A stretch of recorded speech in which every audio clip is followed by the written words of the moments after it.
Ahem.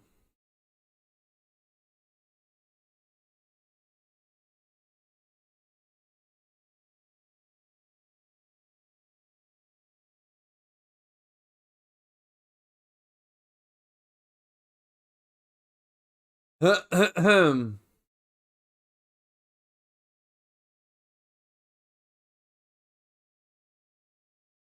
Ladies and gentlemen, welcome to the Keep Cameron Awake show. I'll be your host for the evening, yours truly, Rico Jake. Here on the Keep Cameron Awake show, we are in charge. I am in charge, keeping Cameron awake. Cameron, if you don't know, works a night shift, is narcoleptic, has a metal rod in his back that prevents him from resting, and probably most health experts would agree he probably has some brain damage. So Cameron has a hard time staying awake. So I'm here to help Cameron stay awake by doing whatever. So we're just gonna hang out for a little while. Might watch a YouTube video, might discuss current events. Who knows what we might get into.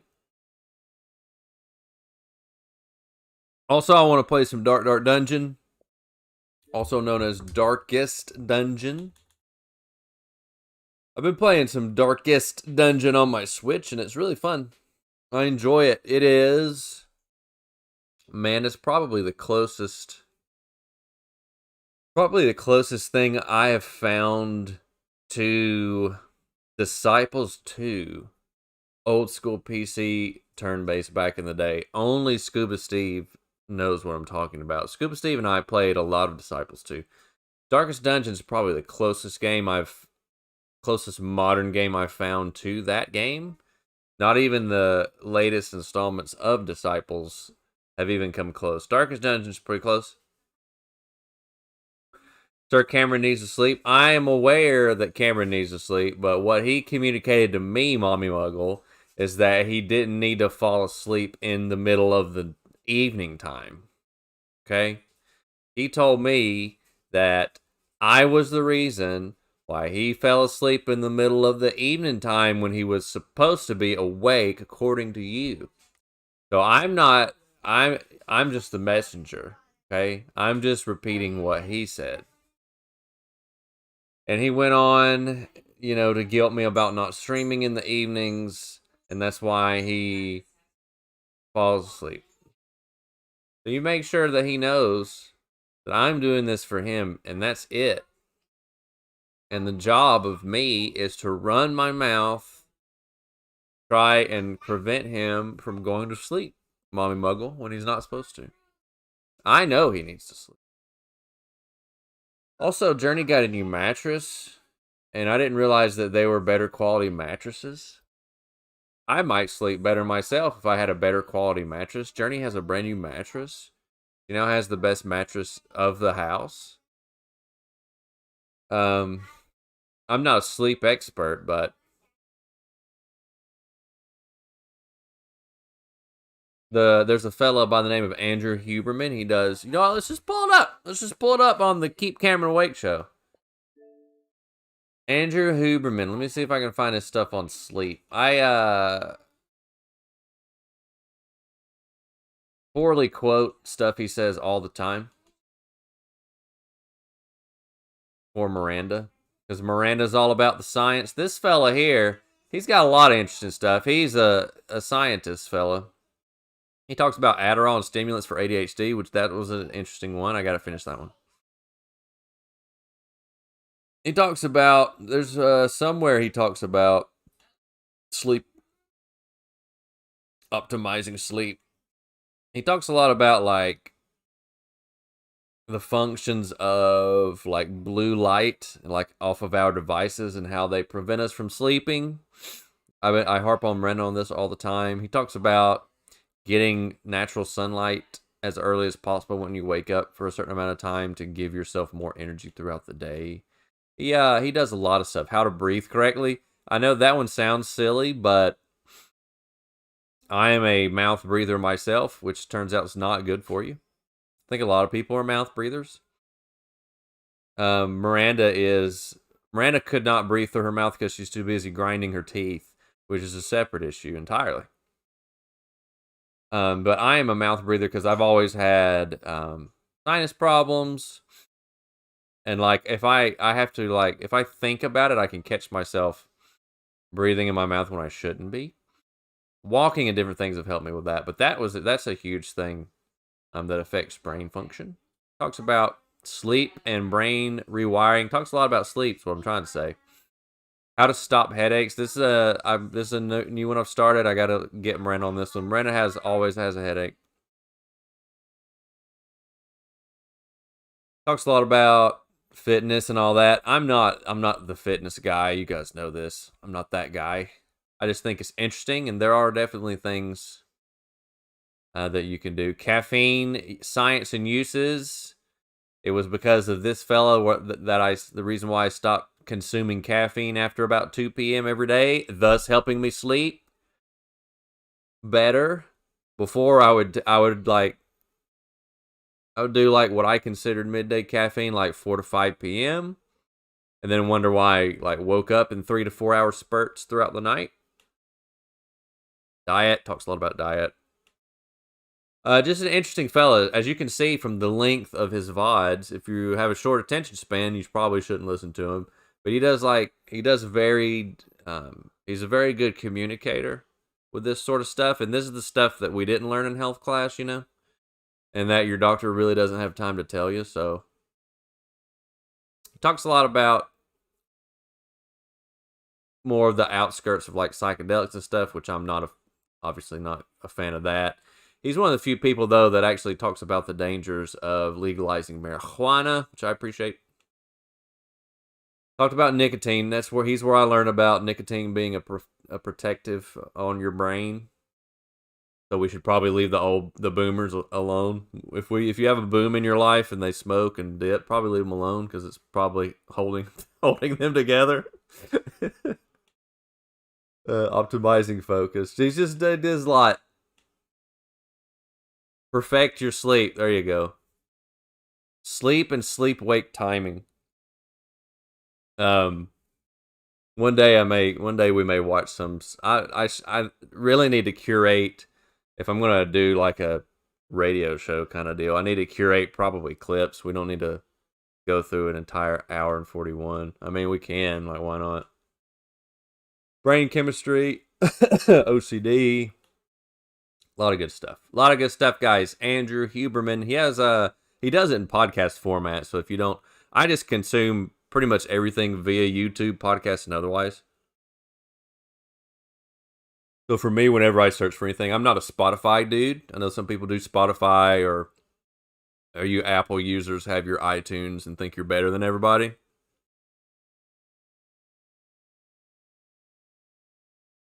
But all this crap is on there too.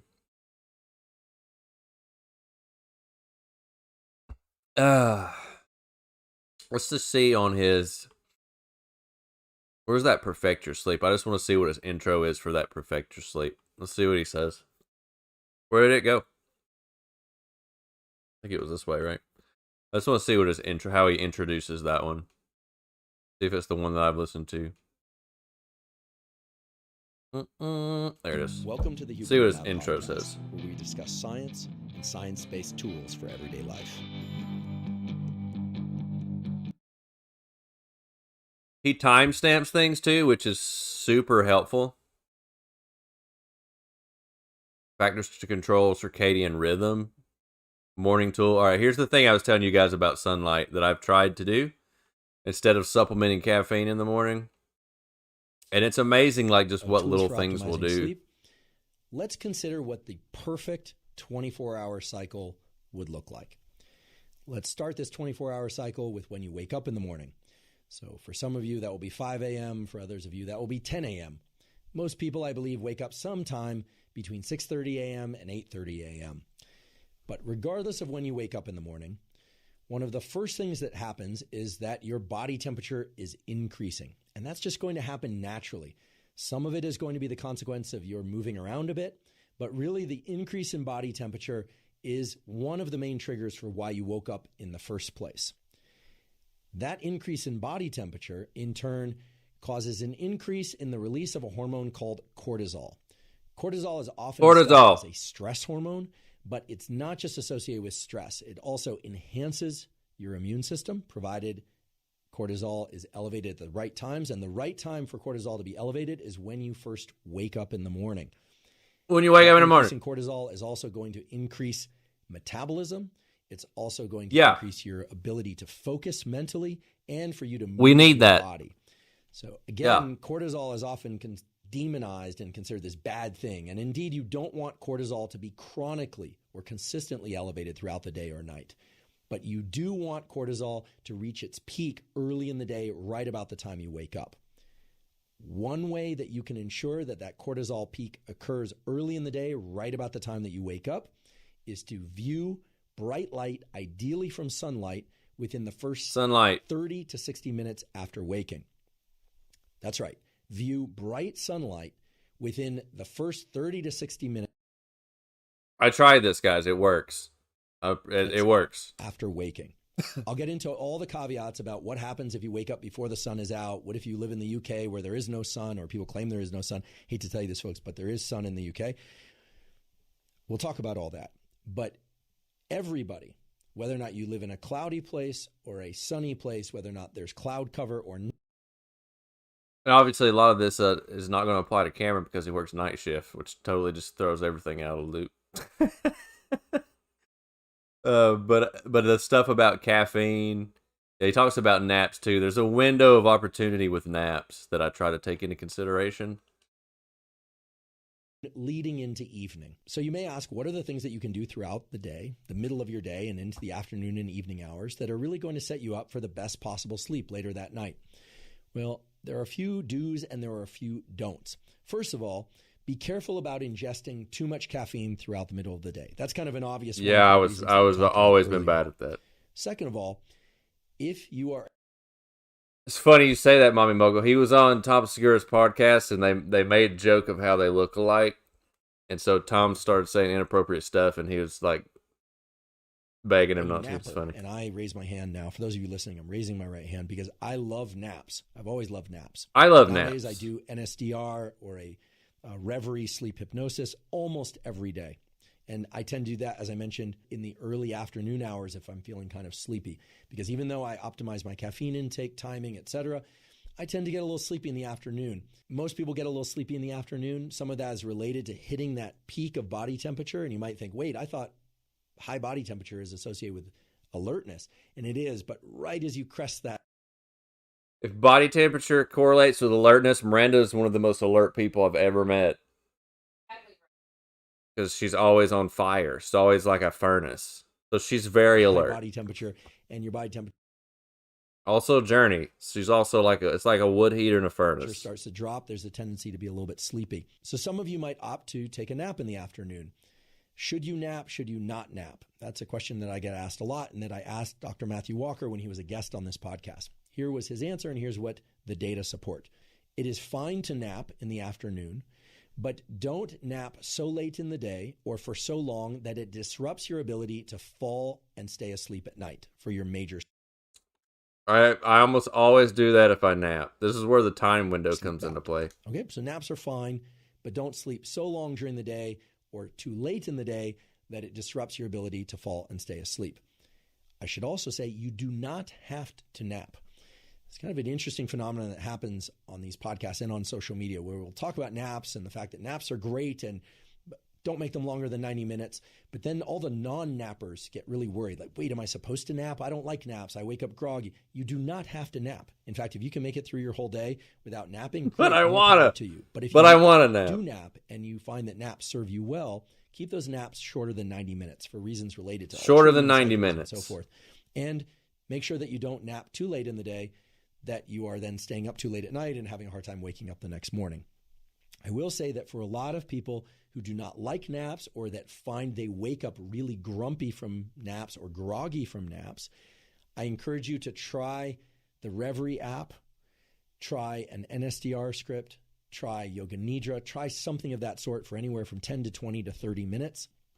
I tend to do this every day now. I'll just lie down, and I love Yoga Nidra. I love NSDR scripts. I love using the Reverie app, in particular the portion of the Reverie app that gets you better at sleeping. It really is beneficial for me because it serves as very replenishing while I'm doing that hypnosis, but it's also gotten me much better at falling and staying asleep and falling back asleep in the middle of the night. So this critical period throughout the day is one in which most people are doing a lot of stuff. They're emailing and picking up kids, and they're exercising, and they're commuting and doing all sorts of things, taking phone calls and Zooms, etc. But if you can get that period of deep relaxation through a nap or NSDR, that's going to serve you well. Try not to drink too much caffeine, certainly no more than 100 milligrams of caffeine after 4 p.m. if your goal is to fall asleep at a reasonably normal time. And for those of you that exercise in the afternoon, understand that if you exercise very intensely, so this might be weight training or running or some other very intense exercise, typically that's going to further increase your body temperature. Makes sense, right? Based on everything we know about metabolism and body temperature. And it's going to so-called delay your circadian clock. It's going to make it such. Yeah, that's another bad habit of mine. Anytime I did any working out whatsoever, it's in the evening times. Probably not ideal. Want to fall asleep a little bit later, maybe even a lot later. So if you're exercising in the afternoon or evening, and that's the only time you can exercise, or that's the time that you prefer to exercise, great. But be careful about ingesting too much caffeine in order to get the energy to do that exercise, because that caffeine will disrupt your sleep. And just know that you are delaying your circadian clock. You are making it such that you will delay and then edible. Naturally want to go to sleep later and wake up later. Contrast that with if you exercise early in the day, say immediately after waking up or in the first 0 to 4 hours after waking. In most cases, that's not going to shift your circadian clock much. And toward the end of the episode, we'll talk a little. Anyways, I could listen to this guy all day, but you guys get it. How all this podcasts are that way. A lot of information. Again, if you have short attention span, maybe find his Clips channel. But I could listen to that all day. It's very interesting. Very interesting. Good information. And the sunlight thing works. Because I've definitely tried that. Tried that out. Because you get in this loop of kind of staying up late, having a hard time falling asleep. So you have a hard time waking up the next morning. And then immediately, like, just out of habit, you just immediately start pounding the caffeine just to get going in the mornings. And it would take me like a couple hours to get, huh? Okay, great. Well, I guess I'm not supposed to watch other people's YouTube videos. That's cool.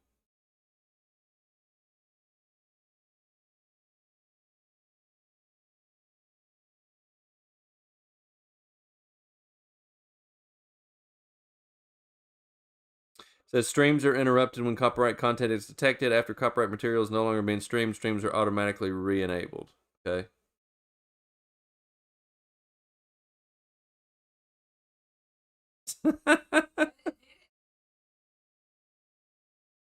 I guess I just did it for too long.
It's back now.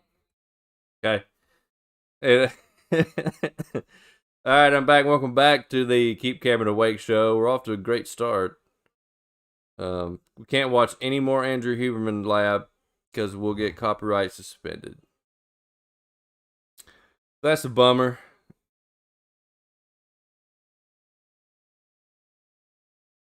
Guess we'll go back to watching MRE Steve. We didn't get copyright claim for MRE Steve. Well, that's a bummer. Well, there's a reason why people only do video games. It's a bummer. I wonder how long it's going to take for video games to just be like Nintendo about everything and be like, well, you can't stream our games anymore. Unfortunate. But anyways, for however much of that you guys saw, thank you for Miranda for telling me because I had no idea. You guys should watch Andrew Huberman and the Huberman Labs.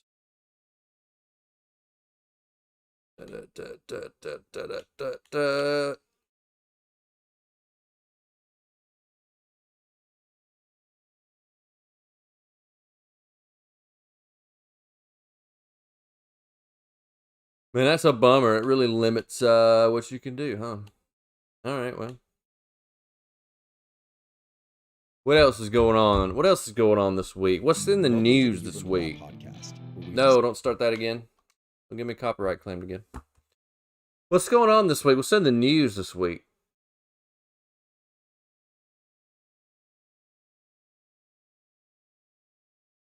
Again, I get a lot of news. A lot of my news. A lot of my news from YouTube. Imagine.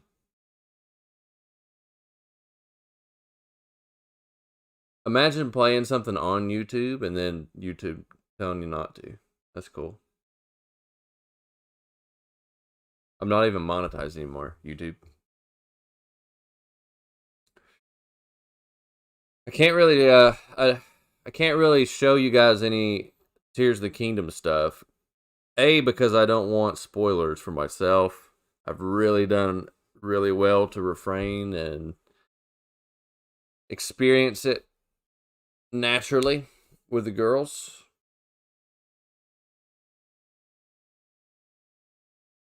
That's really the biggest reason. It's hard to not occasionally see a short video or a TikTok that comes up when people are doing something crazy. Anytime I hear of a video, it's like somebody's beginning to explain something. Hey, here's the best. I always just scroll off, but sometimes the non-narrated videos get me. But taking a break from Tears of the Kingdom today. Tears of the Kingdom is a great game. And if you haven't played it, you should. If you sold your Switch, like Cameron did, you shouldn't have done that. You should get another one. And you should play Tears of the Kingdom. Some people believe that new Nintendo hardware will be released next year, and thus Tears of the Kingdom will magically run better on that hardware. I don't believe that. I don't think that's ever been the case for Nintendo. The Switch was a phenomenal success, so then the next gen's probably going to be something weird. That's usually how Nintendo goes, right? They have something to fall back on that's tremendously successful. The next generation, whatever, is probably going to be strange. I hope they double down on handheld. I would love to get a modernized, like, Game Boy Color. Imagine a Game Boy Color size device that could play Switch cartridges. It'd be pretty poggers. But I don't know what they're gonna do. I don't believe that they'll just come out with an updated Switch and then you just play your Zelda with better stats. I don't believe that. Maybe though. Maybe so.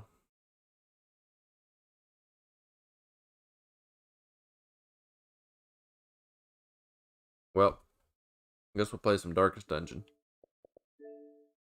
Been playing Dark Dungeon on my Switch. Fun game. Turn-based game. For those of you who don't play turn-based games, you should. The only reason that you shouldn't is because you don't is because you probably don't understand them. Has come to our family. You remember our venerable house?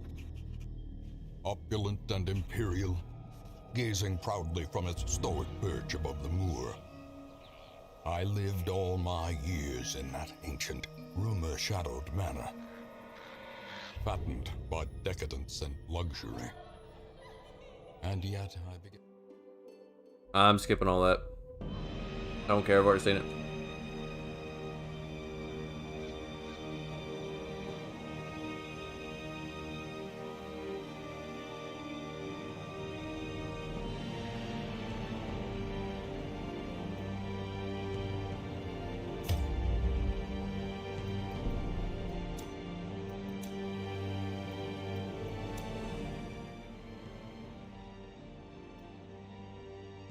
We're going to turn that down a little bit. We're going to start a brand new week.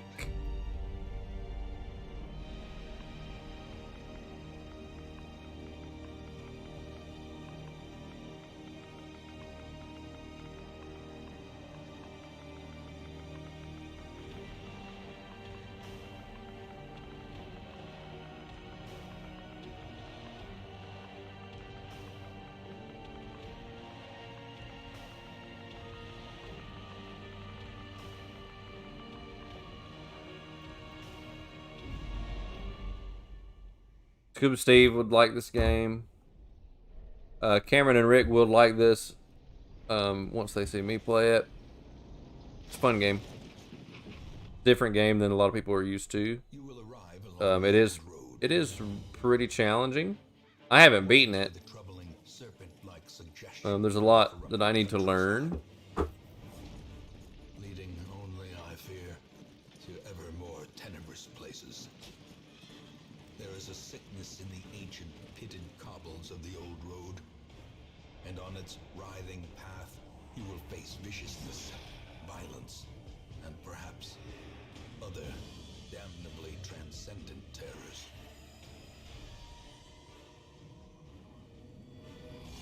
So steel yourself, and remember there can be no bravery without madness.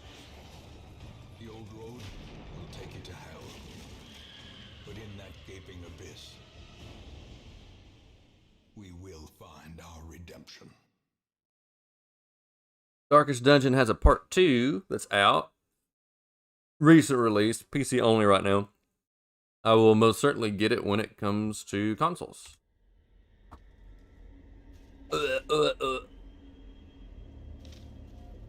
Brigands have run up these lanes. Keep to the side path. The hamlet is just ahead. So you have a map, which is below, of a dungeon, of a room, and everything is about doing a particular run or particular dungeon. Your characters, your party is wherever the torch is. And you follow a direction. You pick a direction. There's only one direction to go, but eventually dungeons will have various directions, and then you pick which direction to go. Each of these little sections that you get to, you could possibly be an encounter, or a treasure, or something to interact with of some sort. And then usually you have an overarching objective, like to discover all rooms, or battle in all rooms, or fight a boss. And once you get to where we're going, the hamlet, then you can select what missions you want to do, and then you build a party around that. Everything is turn-based. Turn-based is not really the highlight of this game. What makes this game unique is the customization of the characters and selecting your party. That's the most important and most challenging thing. The skill-based portion of it that's challenging is just figuring out what skills to select for your party to use and what sequence to use them in given any turn. Because every skill is sort of situational, and there's always a different way of dealing with a situation. That's probably one of the coolest things I like about turn-based stuff. It's like playing chess. So if you like to play chess, then you would enjoy turn-based games, because you're basically just playing chess but with characters and different rules. He resisted my bleed. I'm going to use Stunning Blow. The reason is because it has a 100% chance of base, which is 90. So it's got a high percentage chance to stun him. If he's stunned, that means he can't attack me. So he's stunned, that means he skips a turn. I get an additional turn before he's able to react. So I'm going to hit him with the Open Vein. This skill, all of your skills tells you what they do on the bottom. Open Vein here has a percentage chance to bleed, so it does base damage, low damage, 4 to 8 damage, but it has a high chance to bleed, which does additional damage over time. Doesn't matter because he's low health, so he's done. Every time you have a battle, you get loot. Sometimes you will find loot in chests and different things to interact with. They're called curios in this game, and that's one thing that I don't know a lot about in this game. I don't know what, because you have to interact with curios in specific ways, and so I'm not. See that it just gave an explanation of curios. Got some money.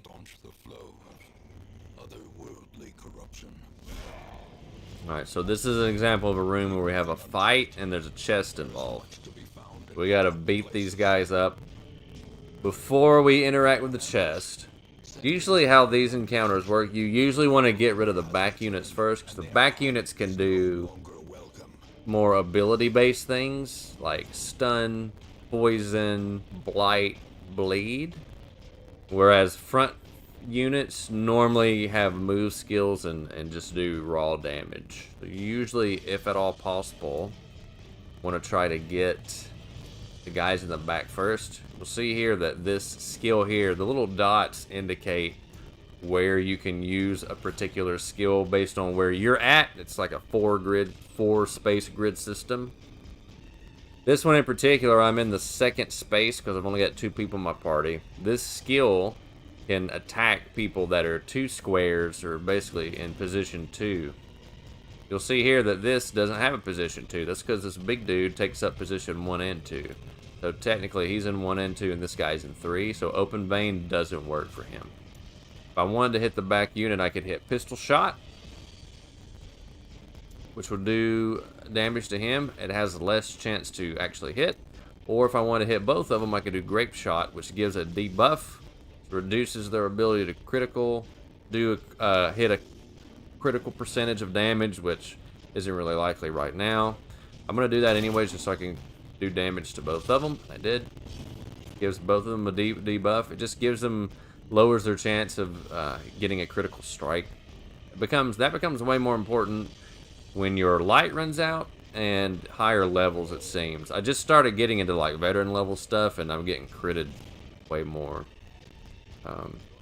Crusader has a different skill set. Every hero has a different skill set. One of the Crusader skills, Crusader is probably my favorite unit because very versatile and he can do a lot from any position.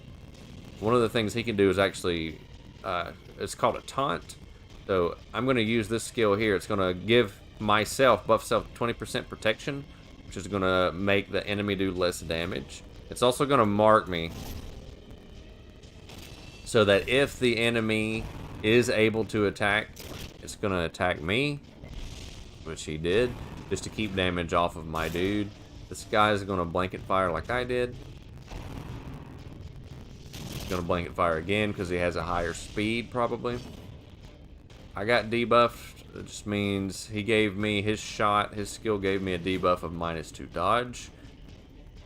Alright, on this one, let's do the buckshot again. This time I'm going to see if I can attack. Okay, I can't attack him. Let's see. All of these skills that I have here attack the first 2 units, which Big Dude takes up.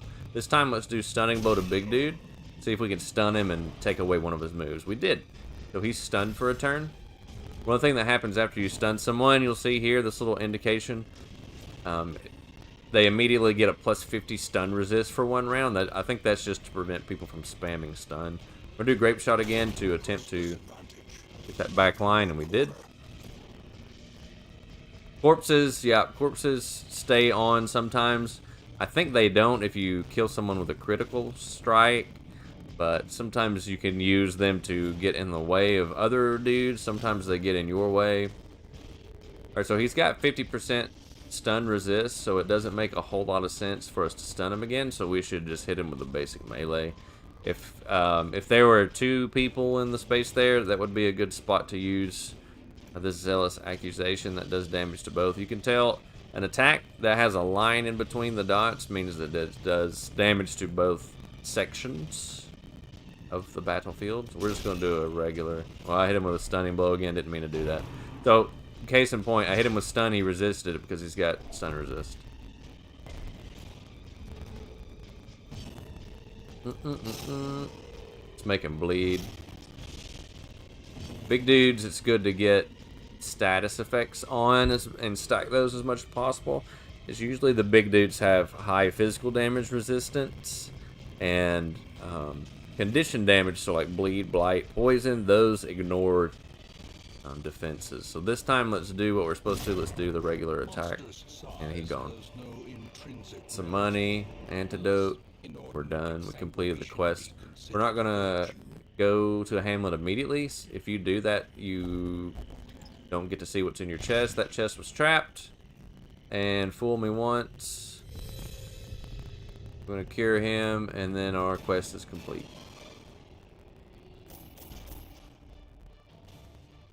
Got some monies. You level up. This is how you level up your dudes. You only level up your dudes if you complete a run with them. So that's a little bit different. There's one more thing that makes this game unique compared to other turn-based games. You have one more unit of damage, condition damage per se, you have to worry about, and that is stress. Stress is probably the most important thing to manage, and it's the most difficult thing to manage. But if your people get stressed out, they start doing weird stuff. Weird stuff happens to them. I let one of my guys on my Switch have a heart attack because I stressed him out too much. Alright.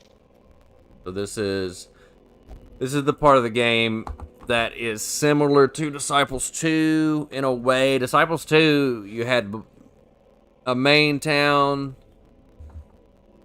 and then you could go around and sort of colonize other towns. This one, everything works out of this central hub, but you upgrade it in the same way as the old school turn-based games. You upgrade your resources, your armor, your stats. You recruit new heroes from here. You upgrade the buildings. There are different buildings you interact with that will take diseases, bad traits, and stress away from your heroes. So you manage stuff, buy resources, and you get ready for the next run. Cameron needs sleep. He does need sleep, Shades, but he doesn't need as much sleep as a normal man. He's so strong and so fast, he can run effectively and efficiently on less sleep than anyone else. Hello, Shades. Welcome. Taking a break from Zelda today, Shades. Cameron scolded me for not streaming and blamed me for why he falls asleep in the evenings, because he used to watch me stream in the evenings and aggravate me, so that's what we're doing today. So I picked... So I picked Cameron's least favorite genre of game, turn-based games, and I'm streaming that.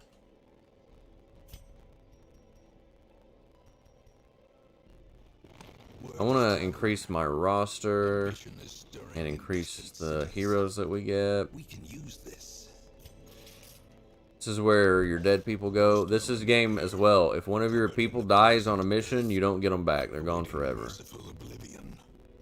That's where this game probably gets a rep for being difficult. That is definitely difficult. If you're spending a lot of money and speccing into a hero that doesn't make it, it is sad, big sad. Makes you spend more time thinking about what you need to do and better prep work in your missions, which is a good thing. Right now we just need to get money and recruit some more people. So we only have enough for one party anyway, so we're just gonna pick quests that we can handle, which will probably, we can only go to the Warrens or the Ruins, I'm sorry, so we're just gonna do that. We will go with the party that we have here. We will put our Plague Doctor in the back. I don't have the ability to change any of their skills, so we'll just have to use them as is. I'm wondering now if I should... Where should I put? So she can only... Our Vestal can only heal in position 3 and 4. Only use Judgment in 3 and 4 and has a melee skill, which is useless to us right now. She does have Judgment, so we'll keep her in the back rank. Plague Doctor, back rank. He does Plague Grenade, which is probably her... Plague Doctor's a she. Probably her best move. She puts Blight on people, which is damage over time, which ignores defense, resistances. We have Stun, which is only usable in the back. I may, at least for this one, put Plague Doctor in 3rd position so they can utilize that bleed if necessary. I haven't really messed with a lot of the buffs. Position that you put your people in is a big deal. You can move them and change skills at any time during your quest unless you're in combat, but unless you have move skills, that's hard to do and it takes up a turn, which you don't want to do. You don't want to waste turns. Shades, you're never taking a break from Zelda. I feel you. Truth be told, Miranda asked me to play Zelda this evening, Shades, after she told me yesterday not to because she has to go to work. She had to go to work today and tomorrow, and I have to go for orientation tomorrow. So we agreed at the beginning of the week to take a break from Zelda because when we start playing, we can't stop and we stay up too late. But even after that, she tried to talk me into playing this evening, so I'm there with you. I know you're having a blast. I don't know if you've made a thoughts video yet, Shades, but I would be interested in watching that. Getting your overall thoughts, impressions, what you like best about the game. I just think it's an overall better game. I think it's an overall better game than Breath of the Wild, all across the board. Alright, so we're going to put Plague Doctor in number 2. She can only hit her Mace Bash if she's in rank 2 and 3. I don't know if I want to put her in 2. I'm going to keep her out of 2, and I'm going to let... I usually... When I use a Highwayman, I usually use him in rank 2. I'll show you why once we get that skill unlocked, but... I don't have any reason to not...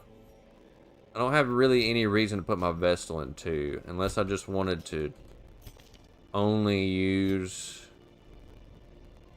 Unless I just only wanted to use Pistol Shot over and over. Pistol Shot and Tracker. That wouldn't be a really good play right now until I get more opened up for him. So we're not going to do that right now. I probably do need to try that though, because I've only played my Highwayman one way on my Switch. But we don't have the skills for it right now. Shades, this game that I'm playing now, I've been playing this on my Switch. Mostly. My Zelda playthrough, I'm playing on Miranda's Switch. Because they enjoy watching. We play that on the TV. My Switch, all I've been playing is Darkest Dungeon. And do I want to stream? I may stream Zelda way after I'm done with it with the girls. I want to save it for all the experience with the girls. Keep that at least sacred, you know?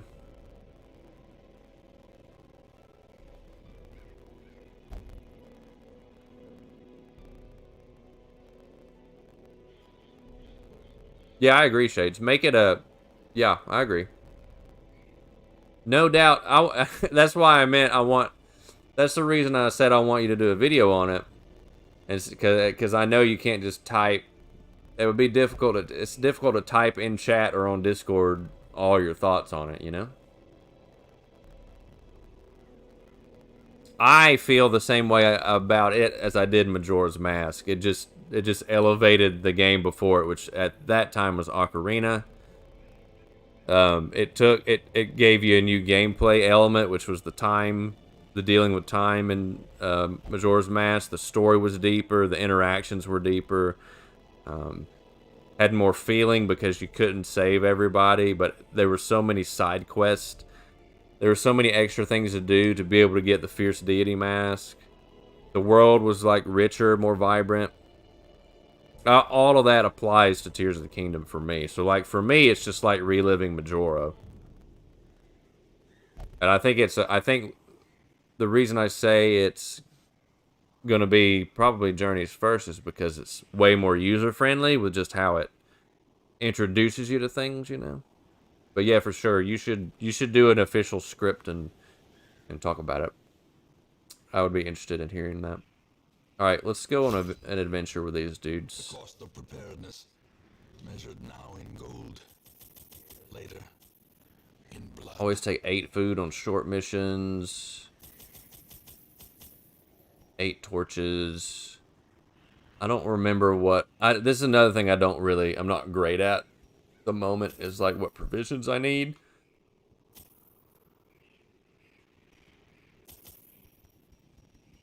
I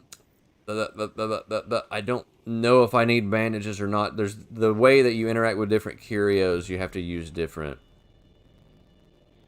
We're going to the ruins, so I don't remember what we need in the ruins. I'm going to carry an extra shovel. I don't think that I need bandages in the ruins. I don't think.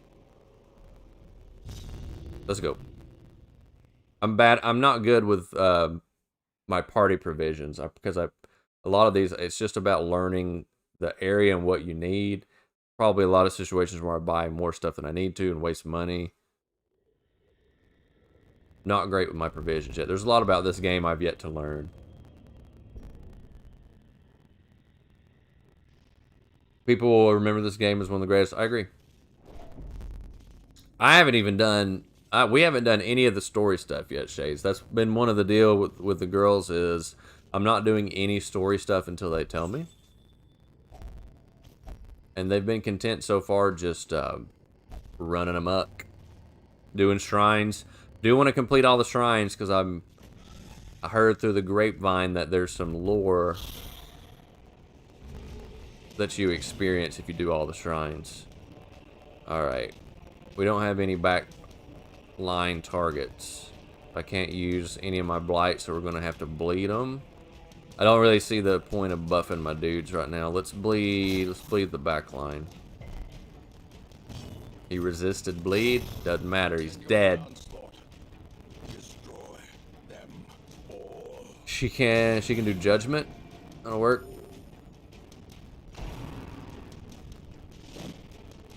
Dodge, sick dodge, helpful. I'm going to stun him. Doesn't matter, he's going to be dead anyways. We have a chest. I don't think we need a key for that chest. We don't. Alright, so our mission here is just to explore 90% of rooms. Once we do that, we can return home.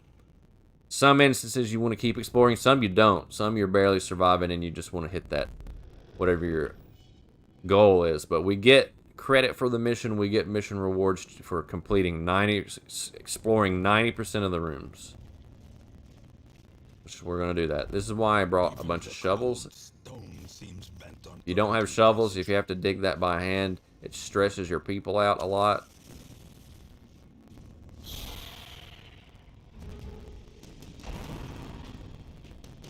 This dude, that's a backline. Any of the backline units just stress your people out. Let's give him some buckshot. Gave him a debuff. I'm going to judgment that back line. I'm really going to try to get rid of that back line as quickly as possible. Oof. I could try to stun or use plague grenade. We're going to use plague grenade. Try to get some condition damage on it. He's blighted. It'll tell you here 4 damage per round. He's only got 4 HP, so he's done. He's done next turn. Let's use our...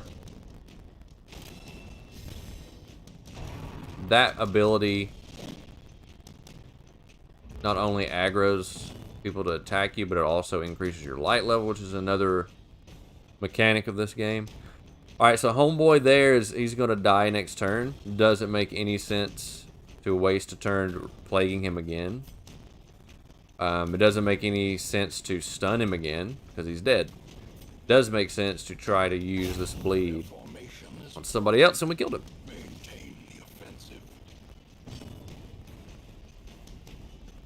If I have a choice here, I could judgment that guy, or I could spend time healing. We're going to spend time healing, because our Plague Doctor's pretty soft to begin with. We're going to make sure he stays at full health. Not a big deal if our Crusader takes damage. He can kind of roll with it for a little bit. He's got 7 HP. Yeah, we'll just kill him.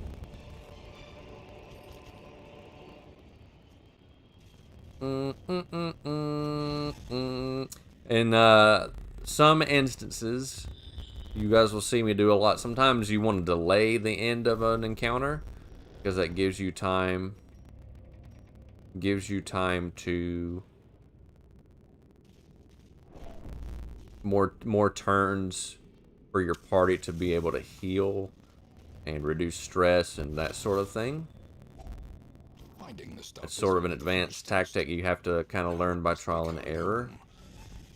Games like this, people that aren't used to turn-based games don't really understand that concept until they do it. Alright, so this time we have a damage dealer in the back. They dodged all my shots. Incredible. Let's get poison on him. I'm going to judgment. Good crit.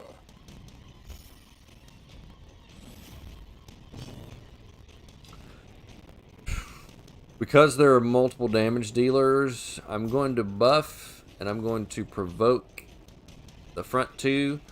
I don't think I can provoke the back line. I think the back line can only attack back line, and if that's the case, me provoking in position 1 doesn't do anything, but I can at least aggro the first two and increase my light level, which I will do. You can see up top, increasing your light level just prevents your team from having negative status effects when you battle. Alright. Dude's dead to Plague Grenade, so we're not going to worry about messing with him anymore. Doesn't make a whole lot of sense to Grape Shot, because it doesn't do a lot of damage to these tankier dudes, so we're going to start getting some condition damage on him. We're going to bleed him. Going to bleed him. He resisted that bleed. That's okay. I'm going to hit him with this one. He's going to die. You can see the little white halo and the numbers above. That's stress that's being reduced.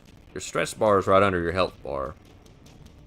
And I'm trying my best to end fights quickly and not get stressed out, because I don't have any skill whatsoever that stress heals at the moment, and that makes me nervous. I'm going to stun this dude because he's health. My skill here does 7 to 13, so there is a chance that it will roll under 13. So because I've got damage dealers that will do damage to him after I go, it's smarter to stun him, at least try if I can, and it worked. That means it's going to allow me to use her to heal. We're going to heal our Plague Doctor, because Plague Doctor's squishy. And then we're going to finish him off. Early fights are not that big a deal. It gets way harder, I promise. I'm in veteran stuff right now on my Switch and having a tough time. Alright, so this thing, I think works if you put holy water in it. Gave me some health and stress heal and regular heal, so that's cool. I'm following my map here. I'm going to go around here and then back that direction. That spider web on the map is a trap.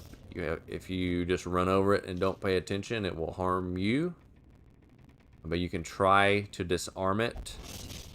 It's good to try to disarm it with people who are stressed out. In that instance, it didn't go in my favor. I tried to disarm it with my Plague Doctor and it didn't work, so I got more stressed and damaged, which is not great. But it is one way of managing stress. It usually works. Alright, so we're scouting more areas ahead. I gotta explore 90% of rooms. We're gonna go this direction. I'm gonna try to do this again with my Plague Doctor. And it didn't work again. My Plague Doctor is gonna end up getting stressed out. And he's taking a lot of damage. Wonderful. If his damage gets bad enough, I will move him to the back line. There should be treasure in this room, which means we may have to fight. Yep. I don't have any stress heal right now, so you guys might see my Plague Doctor lose it. Dodged my Blight. Terrific. Dodged my Judgment. Terrific.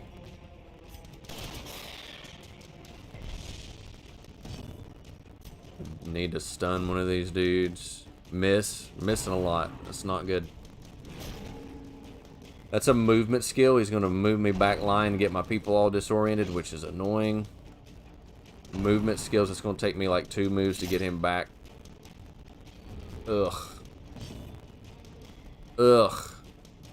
I'm going to move with my Plague Doctor instead of my Crusader, because I want my Crusader to be able to take a move and try to stun again. Hopefully my Highwayman will be able to dodge. He's just going to keep bleeding. I'm not going to spend the point trying to move him because I need to get some damage down on these dudes. I really need to get rid of that dude because he's just going to continuously try to stress out my Plague Doctor. Need to get him with damage as much as possible. Stun big dude. That's great for us. Next turn I will probably aggro with my Crusader. Hold my Plague Doctor to the front. That's annoying. I'm gonna try to... what do I want to do here? I'm gonna go for damage. Okay, that was a good move. Homeboy doesn't do a lot of damage. Homeboy just does a lot of stress to us. So it gives me, because I'm not taking a lot of damage, I got a little react time. I'm going to take this opportunity to heal. He's going to continue to stress my people out pretty bad, but I really need to get some heals because we took too much damage that time.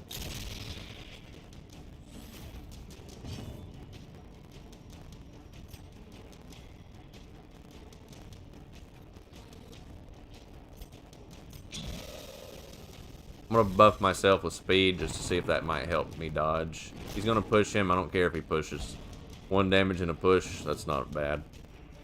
I'm going to do one more heal, then we're going to finish this dude off. So we're going to heal our bandit. And then we're going to finish him. Alright. Now, we have a chest. We need a key for it. We have a key. All these heirlooms and things, certain things you need to upgrade buildings, certain things you can just sell. You can see here my party is all discombobulated. Something I forget to do all the time. To rearrange party order before, but you can, as soon as you're done with the battle, you can rearrange your party order and keep going. I'm going to go down here to see what this curio is, and then just start exploring the next direction. Because we trinkets and baubles paid for in blood.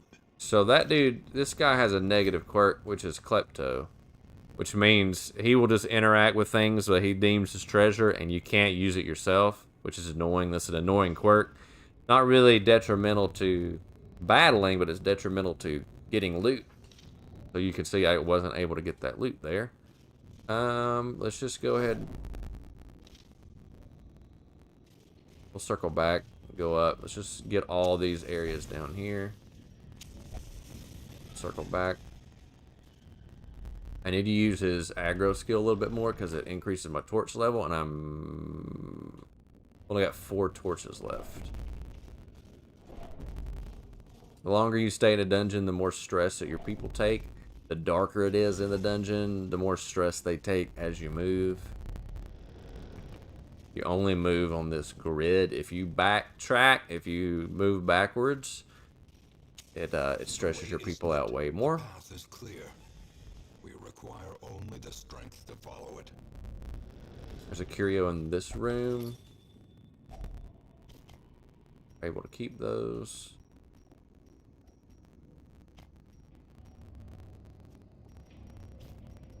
Combine that stack and take that. We are out of inventory space at the moment. I'm actually gonna use some of my food for homeboy here.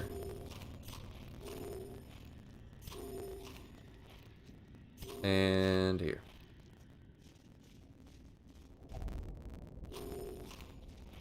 I'm gonna have to eat. That's why you carry food at certain segments of the dungeon. Your people get hungry. If you don't have food, it takes a significant amount of health. And stress to them. Alright, so we could go back to Hamlet now, but we're actually just going to continue because we're all in good health and standing. We're going to continue to this last room just to get a little extra treasure if we can. We may get lucky and get a trinket. Trinkets are things that you can use with your people. Buff stats and whatnot. Just because we're almost here. May have to fight. Yeah, we'll have to fight. And these guys are not the best to fight, but see what we can do. Plague grenade. We got one of them with a blight. Let's get... They all dodged that. It's unfortunate. We're going to judgment this dude. This dude's... Alright, he's dead. Good. Whew. That guy stresses people out a lot, so we're done with him. Now we just got to worry about damage dude in the back. I'm going to use my buff. Aggro that front lines. The promise of safety.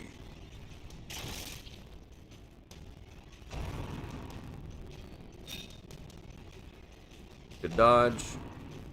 Good dodge. I'm going to get a stun on them next turn with my Crusader. We're going to keep up with the Plague Grenade. He resisted Blight last time. He resisted this time. That's not good. I'm going to go ahead and get Bleed on these big dudes. He resisted the Bleed. That back dude's just going to keep doing damage to my back line until I get him killed. I'm surprised he hit me with my front line being marked like that. Let's go ahead and get him stunned. Or dead. That'll work too. I'm going to, instead of healing, I know that I'm at the end of my run here. As soon as I'm done with this map, I'm going home, so I'm not really worried about healing so much. So I need to spend more focus on just getting that backline damage if I can. I really want to get a blight on him so he'll start taking some ticks before that corpse goes away. Get a bleed on this dude. Resisted bleed. Not getting lucky with the damage ticks on this one. Alright, that dude's blighted, so that's four ticks of damage per turn that he gets. That should be all he wrote. Yep, he's dead. Alright, now all we gotta do is focus this dude. Let's try to stun him.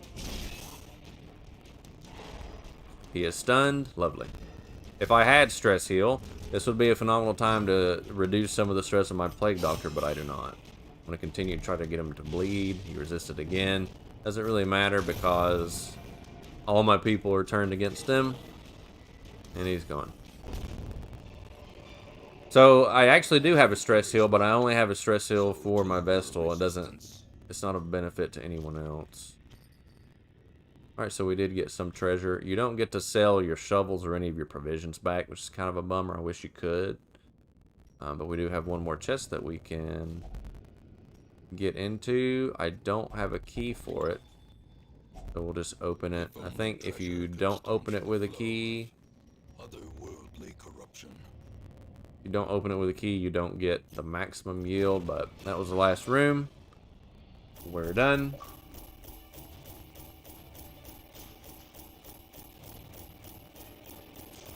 And look at all that loot we got.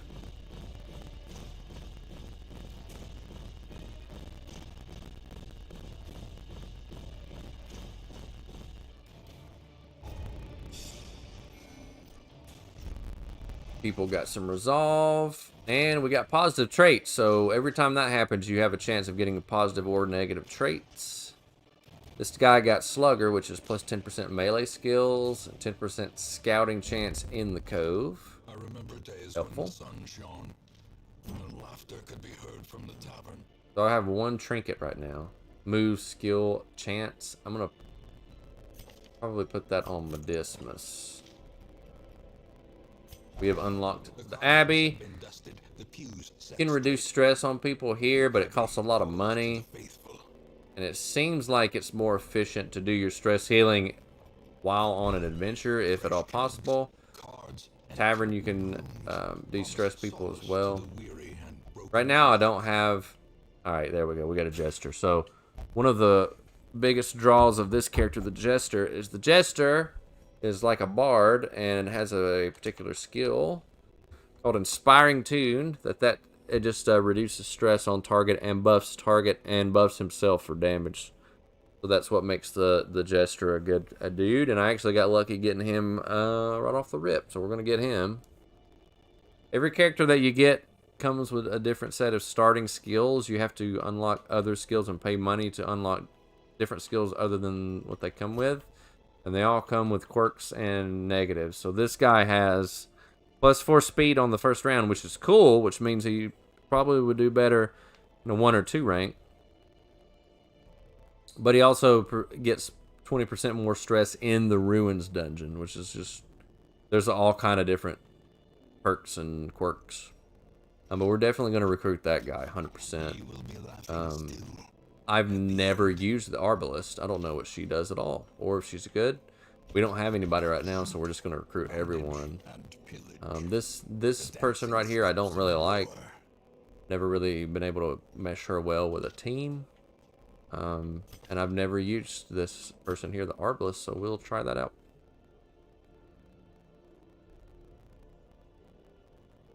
Looks like a backline user.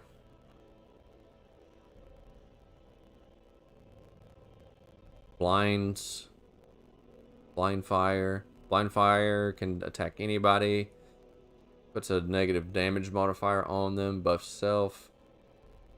There's a couple of characters that utilize this mark feature, but I haven't really meshed it in a successful team comp yet. This person here is just... I think the only good thing she has going for her is the fact that she has Festering Vapors, debuffs, and applies Blight. Probably. So she could, I guess, take place of a Plague Doctor. Not as effective as a Plague Doctor, though. Early on, it kills me to not have a vessel. It kills me to not have some sort of healer in the party, unless people have some self-healing skills, which, as you can see here, most people do not have any self-healing. So I have no self-healing whatsoever. Crusader can heal, but only when you get more skills opened up for them. So if I did start a journey to try out an Arbalest, that would mean that I'm going to use my healer. Has to be in the 3rd rank.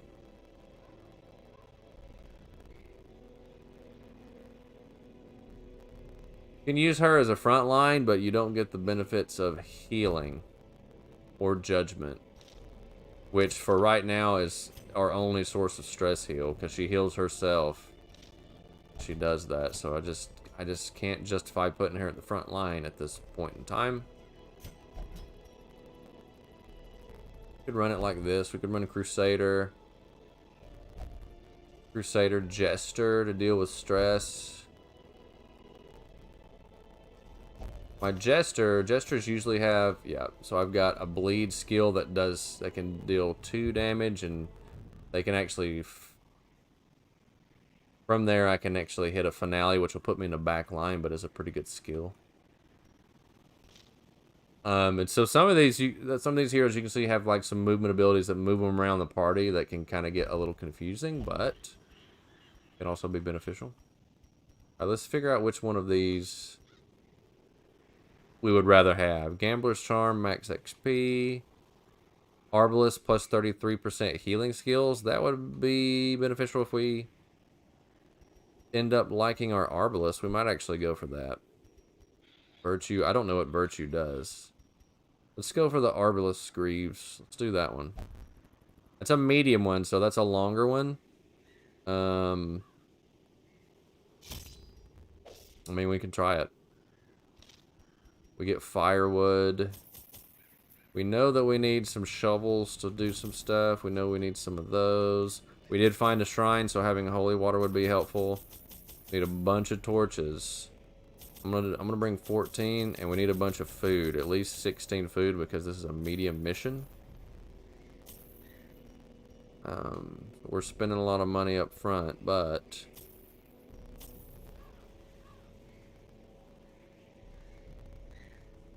let's see how that does.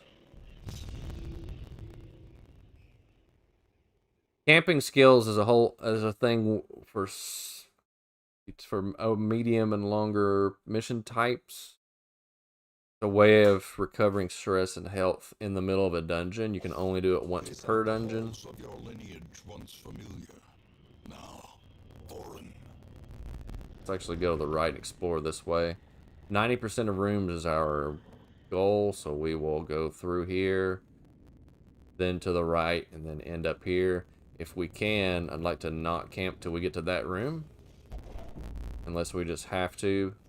We just really need stress heal. Or get caught in traps and bleed to death. 8 damage. Come on, man.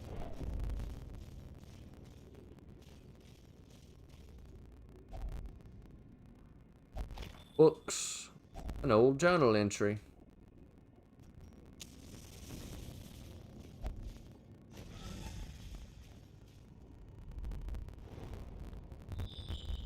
Scouting is helpful to not hit traps and stuff.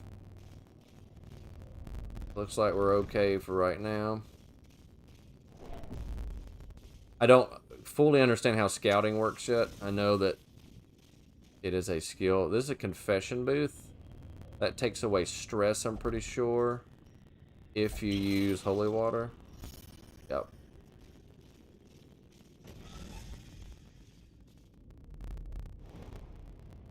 Scouting. We got 1 trap, 1 curio, and some gold. And so treasure up top's probably going to be a fight up top, but we'll go see what it is. We got to explore 90% anyways. I just healed myself stressed and stressed myself out some more. I should have seen that trap. That's on me. But my dude dodged it, which is good. We should be fighting something right here. Spooters! And they're surprised, which means we get to go first, I think. Immediately get bleed on them.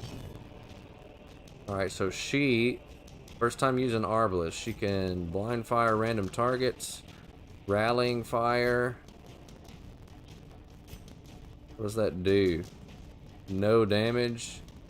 It just de-stealths targets and adds to torch. Interesting. I'm going to put a mark on this back dude. That way her next attack will do a little more damage. Also going to put a judgment on back dude and miss. Lovely. Go ahead and do that. Aggro and increase our light level. Somebody here is going to get blight. Yep. Homeboy's going to get blight. I think I have antidote that I can use. Blight and status effects also stack, so he's in bad shape right now. He's not. Oh, he's in pretty rough shape. He's gonna get stunned. Ugh. Debuff. Yep, he's stunned. That's not good. Not good. Not good. Not good. He's got 3 damage per rounds. I'm gonna have to use my. Vestal to heal. We're gonna have to do some additional healing after the fight. If he even makes it that long. He may get put on death's door. Alright, we have to heal. Have to. Whenever it's his turn, we need to get that blight off of him. I got a mark on homeboy there, so we should do 50% more damage. That was a good hit. That's the reason I don't like those mark dudes, is because they kind of take a while to set up, but I think it's just because I'm not used to using them. Let's just finale. Let's just get out of this fight.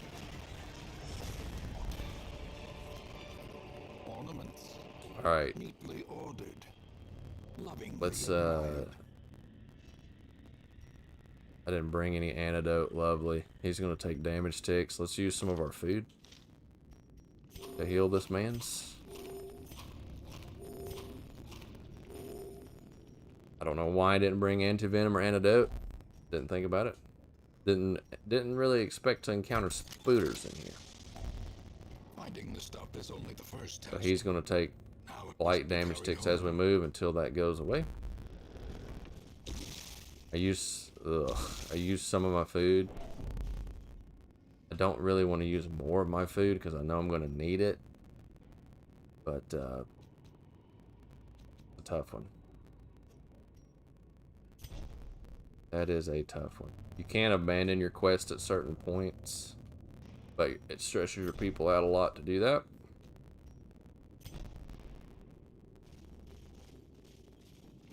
Don't have to immediately heal them when we get the opportunity. I don't think it's worth camping right now, at least not till we get... I mean, we may have to. We may have to. Like I said, I wanted to try to hold off until I got to there to camp, but it might be the better idea to camp before we get there, actually. Since he's already my crusade. My crusader's my tank. I don't need him going down. There's our hunger tick. That's why I don't want to eat any more of my food. We're going to have another hunger check probably, and you want to eat some food when you camp.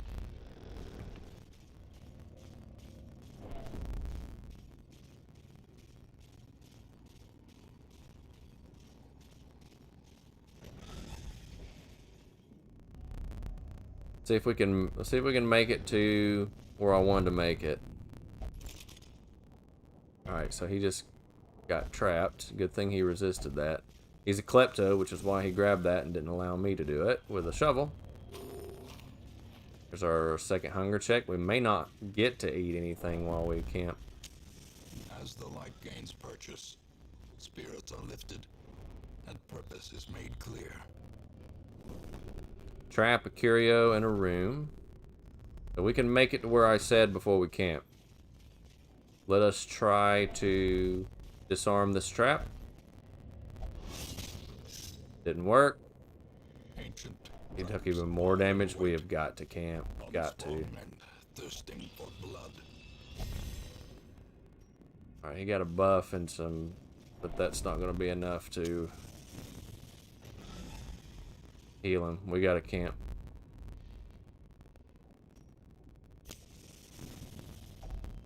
A moment of respite. A chance to steel oneself against the coming horrors. Oh, I shouldn't have done that. I didn't know if I didn't eat it would do that. Oh, man. I should have at least ate 4, I guess. I should be able to heal him, wound care with some of my other people, but it's not going to be a lot. That was a decent one there.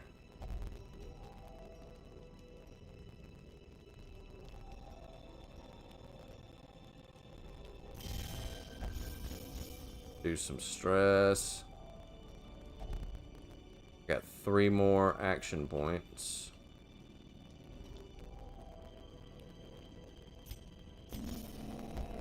Reduce some more stress off of them. That's as good as I can do. Hope we don't get ambushed. The way is lit. The path is clear. We require only the strength to follow it. Ooh, Gaming Legends. Hello, Gaming Legends. Let's go this way. We gotta have a fight, but we gotta explore 90% of rooms anyways.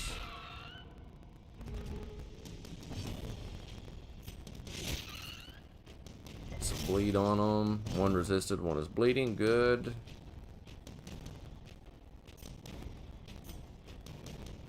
Four to 8 damage versus 4 to 8 damage. Back to the pit. Go ahead and kill one. That's one less to deal with. Ouch. I think these guys, yeah, these guys do stress upon hit. And they have a chance to blight.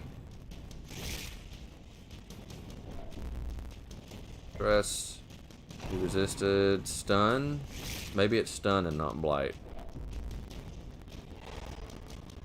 No. Yeah, it's stun. Okay. Okay. We're gonna heal homeboy. Gonna get rid of one of them.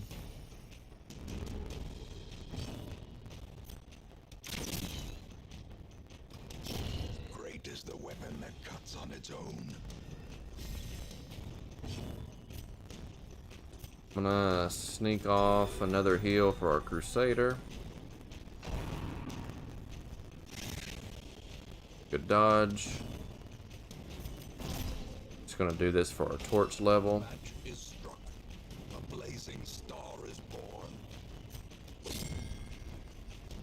Not a good miss. Confidence surges as the enemy crumbles. This expedition All right. at least promises success.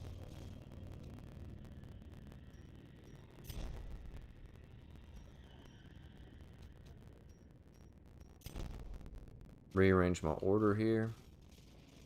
Some more curios. I think this one gets... Yep. Packs laden with loot are often low on supplies.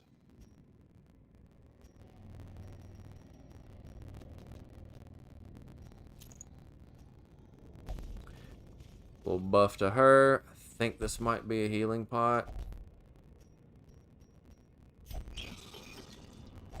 Wealth beyond measure, awarded to the brave and the foolhardy alike.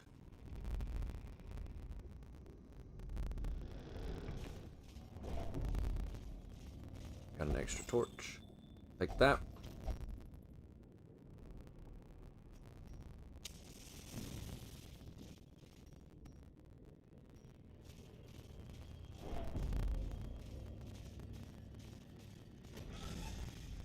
Do what, Miranda? This dude's stressed because he got put on death's door. I can't do anything about it until we leave. We gotta finish the mission. Here's a boss. Oh no. Any surprises? Not good. Not good. The ground quakes.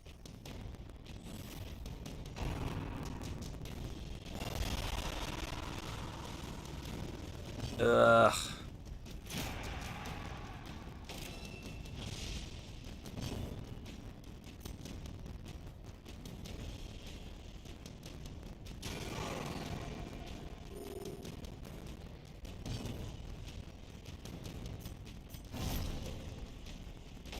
In Radiance, may we find victory.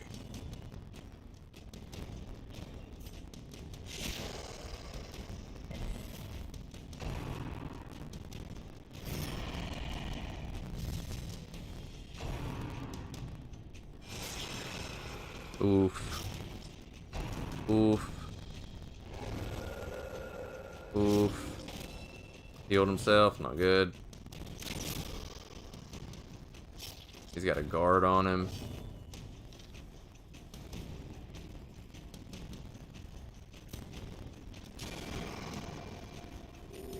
Gotta get rid of that one that's guarding him. We can't hit him until he's done. Not good. That's a hard hit on her. Not good, not good, not good.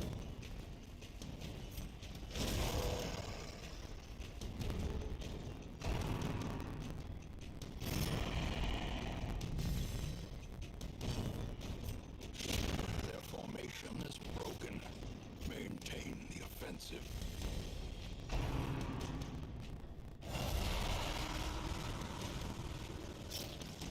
He just keeps summoning people. I've got to heal myself. I keep bleeding.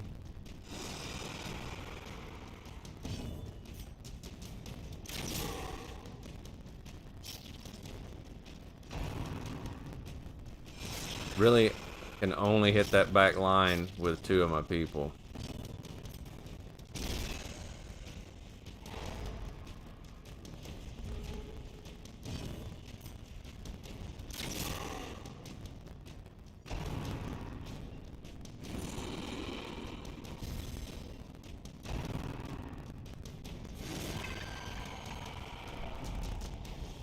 Stressing my people out.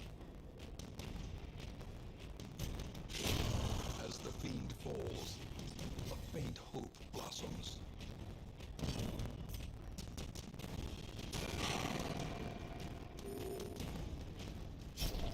As life ebbs, terrible I'm gonna lose my Crusader probably. themselves.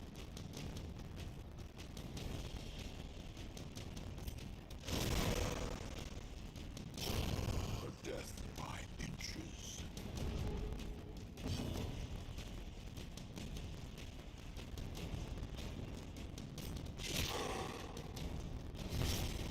Get bleeding on him. Stressed him way out. I gotta heal my next turn.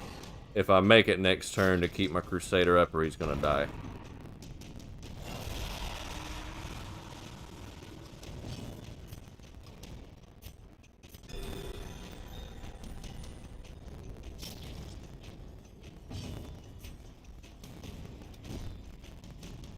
Not a good dodge. I needed to stun that dude.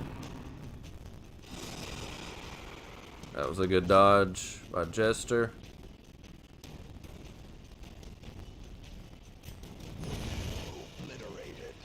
Let's get him in the back line.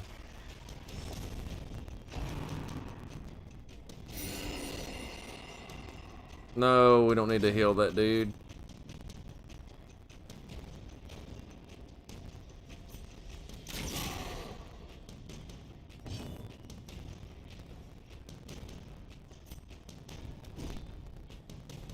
Stop missing.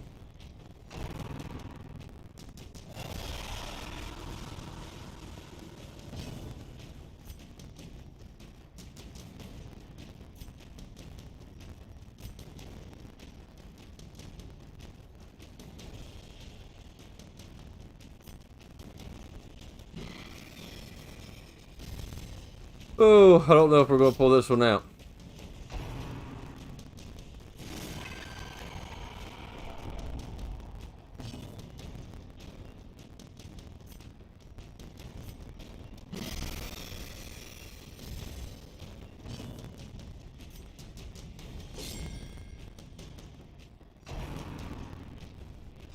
He's gonna go back on Death's Door. Good dodge.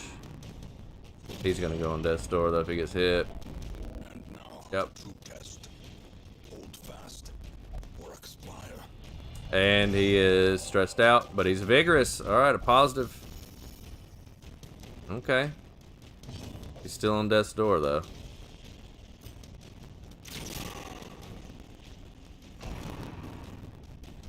He's gonna go on Death's Door next. Yup. Teetering on the And he's bleeding. facing Probably it. this. I can't really do anything other than try to stun.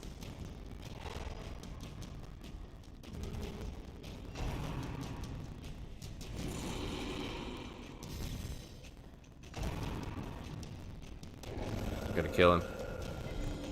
No, don't heal yourself. Stop it.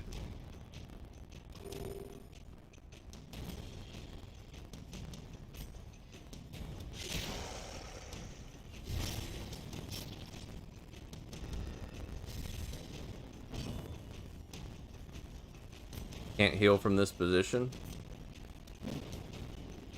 Dodge, not good.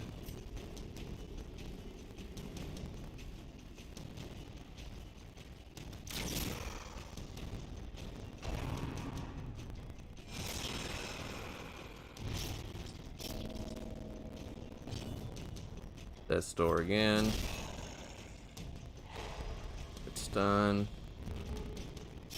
Slowly, gently. This is how a life is taken.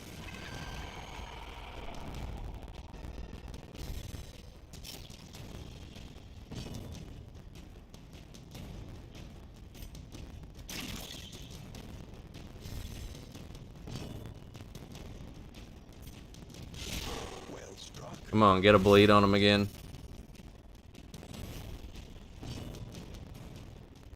I need to get her to the back line.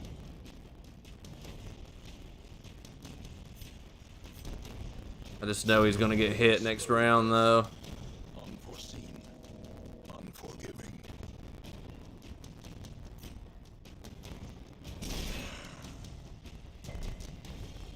He resisted stun.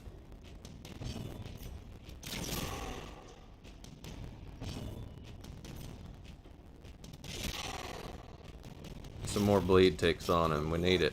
Quickens. No. No. No. No, he's gonna kill him. He dodged it. Woo!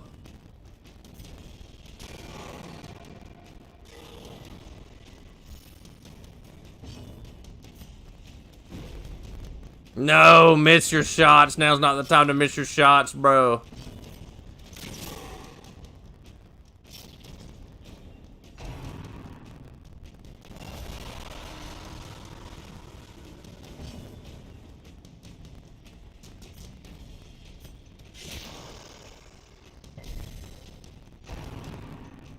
He's done. I don't know how dude's staying up. I really don't. Next tick. Alright, let's actually heal him.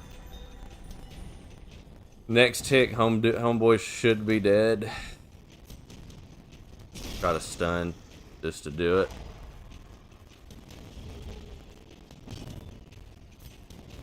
This is going on way too long. Alright. Alright. Alright. Ugh. We got a treasure for that. Woo! Okay. Now, I have no options to heal. Out of food, so this is an example of we need to retreat. We are going to retreat. I don't know how we pulled that out. Luck of the draw because of all those misses, stuns, and my Crusader being on death's door 7 times. Stretches your people out when you leave a quest, but rather than lose these people that I have because I don't have a lot of people, we're just going to retreat. You will know the tragic extent of my failings.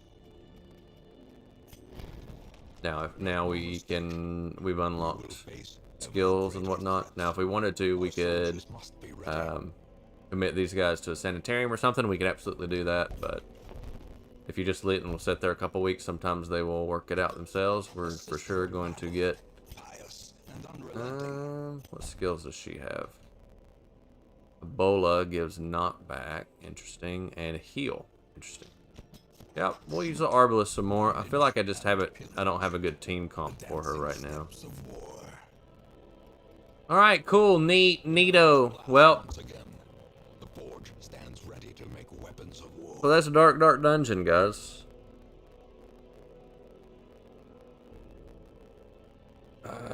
I kind of don't have any front lines to go. If I wanted to do another. Run, unless I used one of my Vestals as a front line, which I could do that.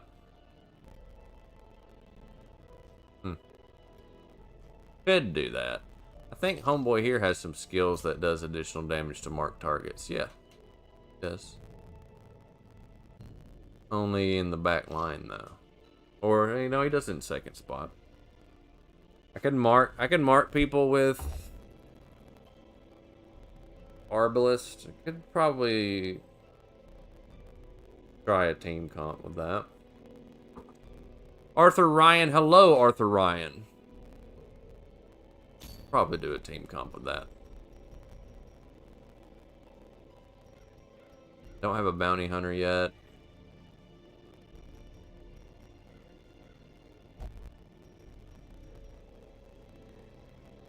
Scouting chance, that's pretty cool. Go to the Weld, only for a Hellion. I don't really use a Hellion. These are kind of boo-boo. I would go for probably that one. The medium one though, I kind of want a short one. I don't really have a good teams right now. Try to get that. I don't think I have any trinkets worth anything right now with my people. I'm gonna take this Arbalest because she has self-heal. Doesn't have the mark skill though, but she does have suppressing fire, sniper shot, the knockback, and a self-heal. I think what I'll try is, my homeboy here is stressed out. He's out of commission. Just stressed out. We could use Claro again. We could just use her frontline skills. We could use her bash and her hand of light.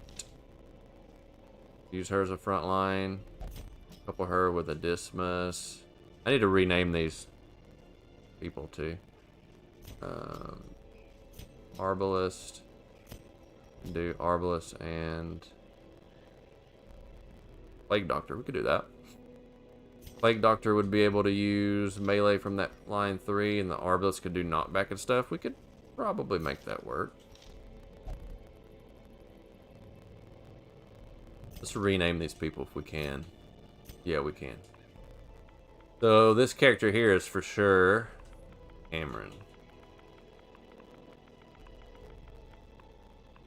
Cameron. That's Cameron.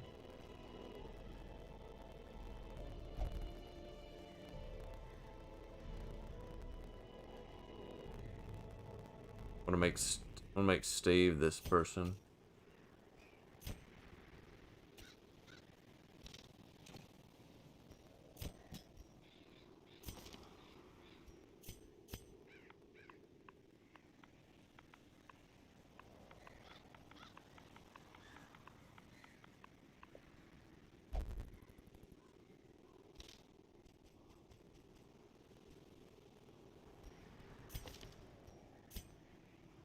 This can be me.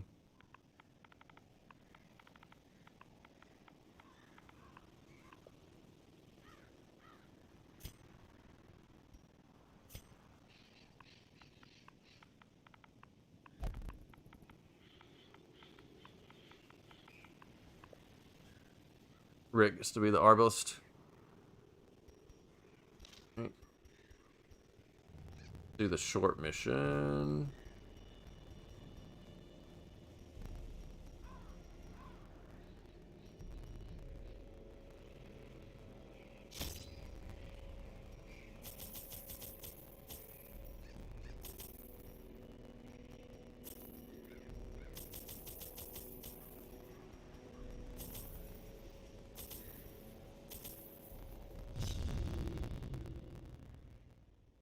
Alright, we'll do one more before we quit. Let's try this new team out.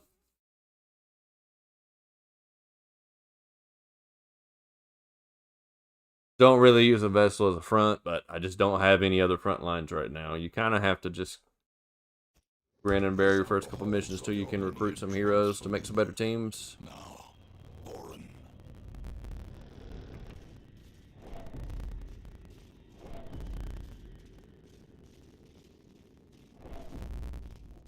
Don't have a stress heal other than stress heal myself.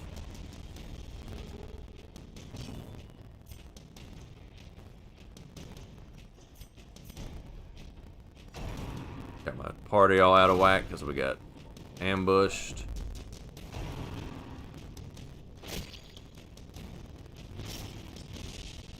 Bleeding. I didn't bring bandages. And I went back to the weld. I should have brought bandages.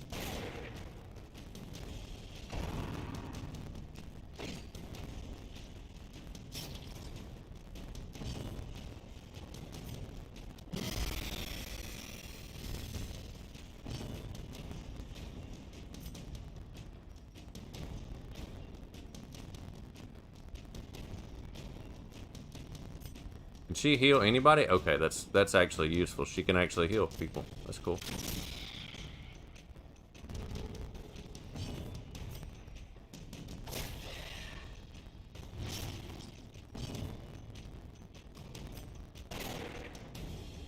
Man, he keeps dodging that pistol shot. It's unfortunate. I need to get Plague Doctor back to the back anyways. To quit messing with him up front. I just don't want to spend a move doing it.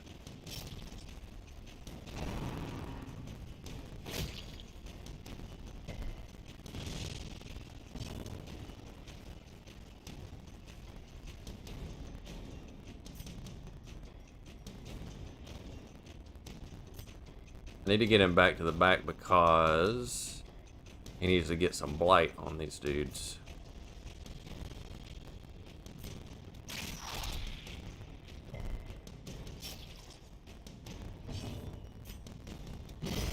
Continue the onslaught. Destroy them all.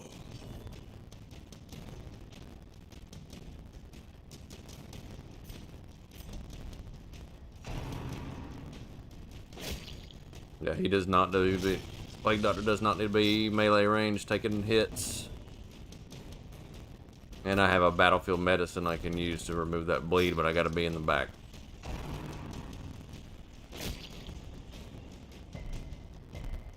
Resisted bleed, finally. Press this advantage. Give them no quarter.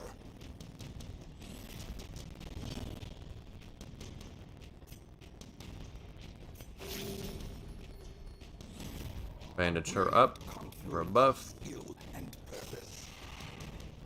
Bleed out. Do another heal on you. I'm gonna remove the bleed on myself. Alright, we're back to a decent spot until he starts doing mega damage. And we can cure his bleed, not a problem. I kinda like this judgment skill with her. Gonna remove bleed from him. Their formation is Alright. broken. That's bad wonky start, but we recovered. Somewhat. I have a bandage. In case I get more bleed. The match is struck. A blazing star is born.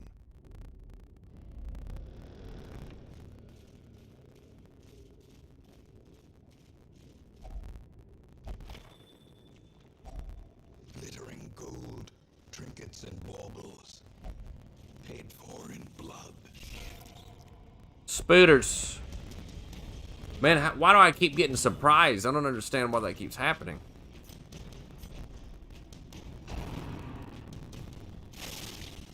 I'm keeping my light level high. I'm not sure why these guys keep getting surprised like they're doing. I need Plague Doctor in the back to deal with blight from these dudes.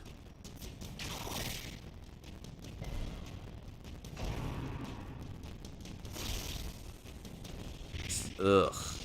Not good. They're gonna keep stunning him. Can't really move him decently well from where I'm at.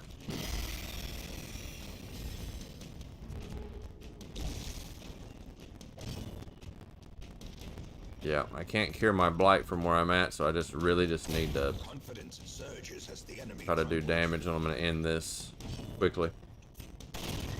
As the fiend falls, a faint hope blossoms.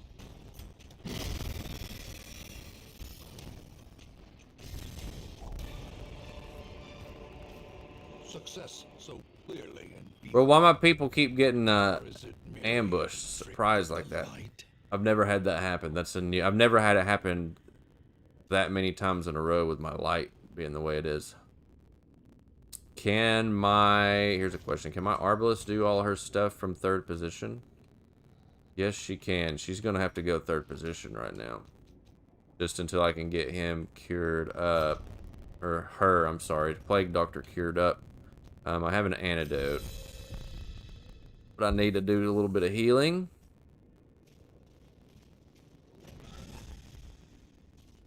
Keep her on back. Right now. And we finally surprised somebody. Good. Blight.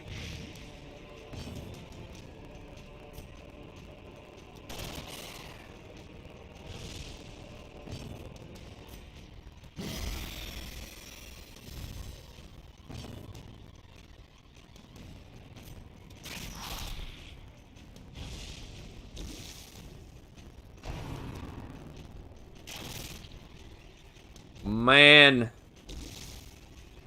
My poor Plague Doctor's getting pummeled. Gonna push him. I resisted. Good resist. Good dodge. Ugh.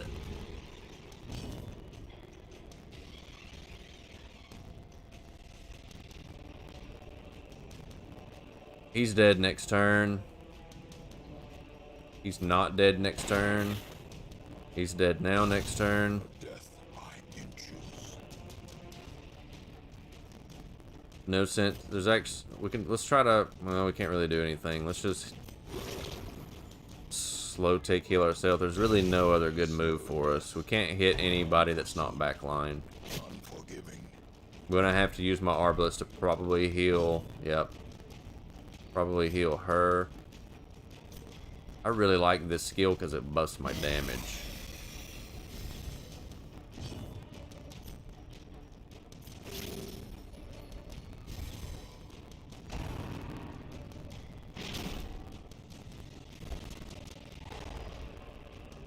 Stunned him and got him out of position. That's annoying.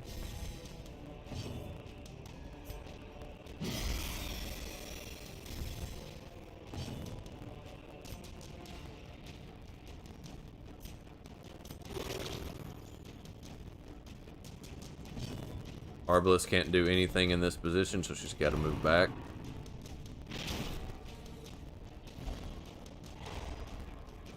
Stunned. It's annoying. Good miss.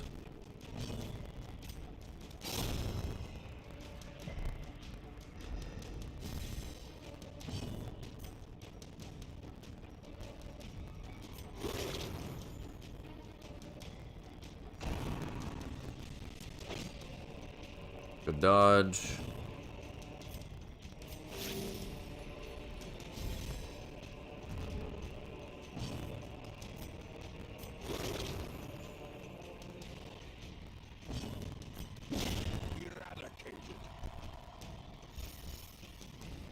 Yikes, bro. A trifling victory, but a victory nonetheless.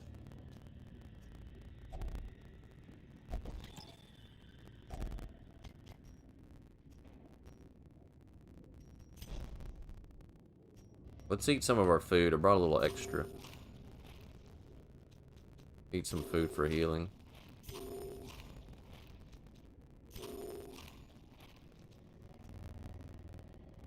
We got enough for hunger checks should we need it. Can't camp on short runs. Be cool if you could, but it's only a function of longer missions. Beyond measure. Awarded to the brave and the foolhardy alike.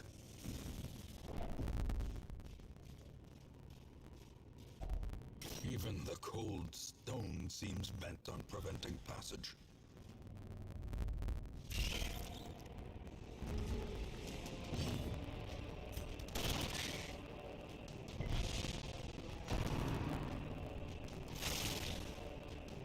Don't stun. Crap. Don't blight. Crap. Blight and a huge hit. And more bite. And more spit. Oh, not good.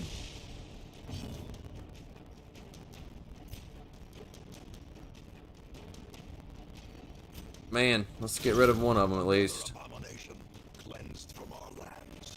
We got to get blight off of her, so we have to use Plague Doctor to remove blight. Got to. She's stunned, so she misses a turn. She might get put on death's door. That was good hits. Got one left.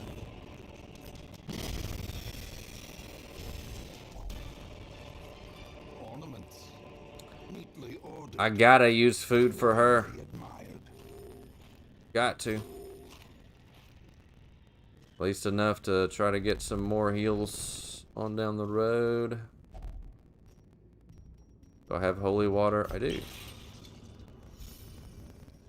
I wish that also gave you health. I mean, I appreciate the heals. Stress heals, I do.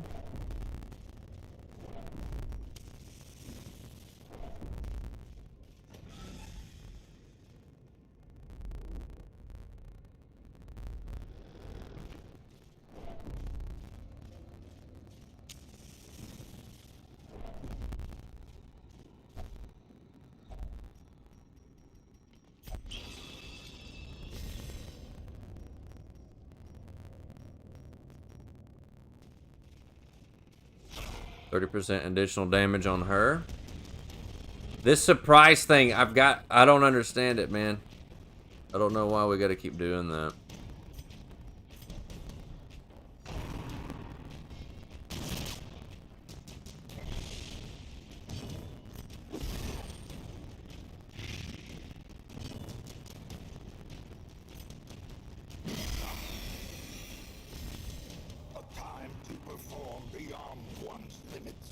Good dodge. Huge.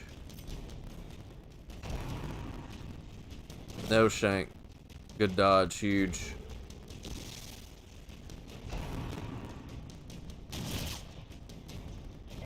Blanket fire just hits everybody in D-bust, which is annoying. He's blighted, 4 damage. He's dead. Let's get a bleed on one of these dudes. Try to take him out.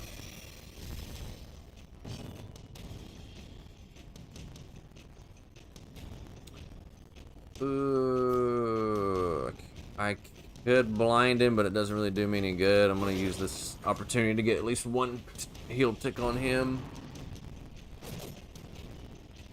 Good dodge. That's actually huge. Bandage up.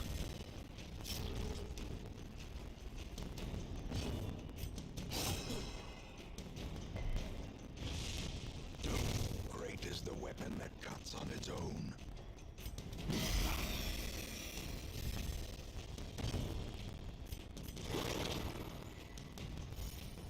That's actually good.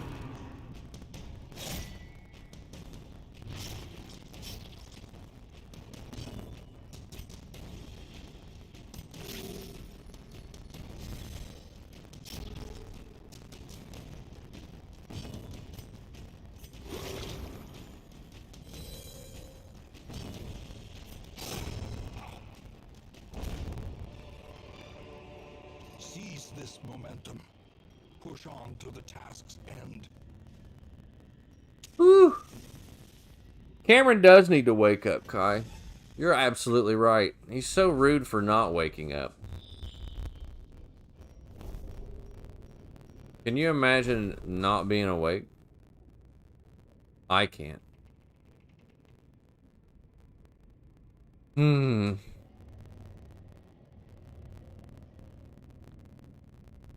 Let's go to the left. Let's go down and then to the right.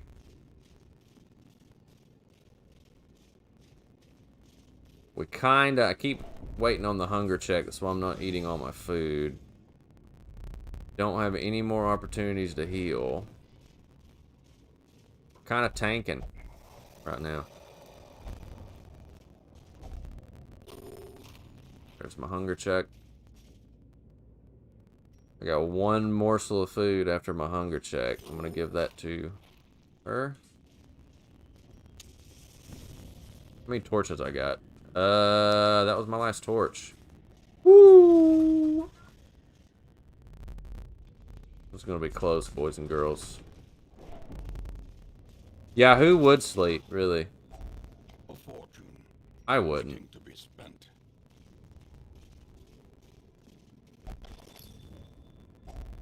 Hacks laden He doesn't need it at all. are often No. low on supplies.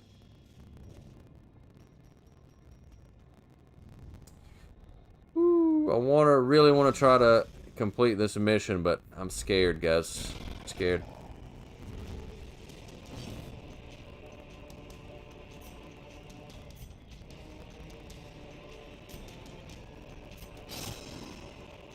Get a bleed on big dude.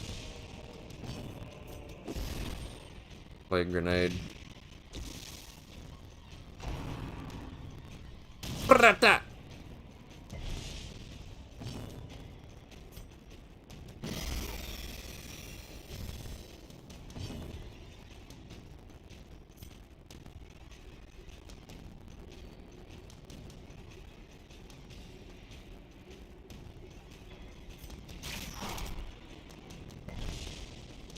Debuff him.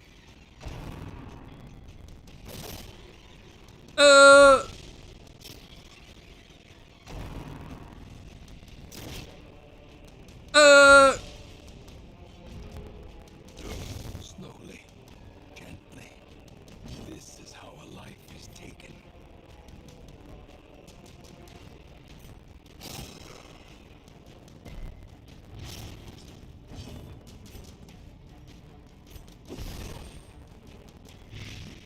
He's dead.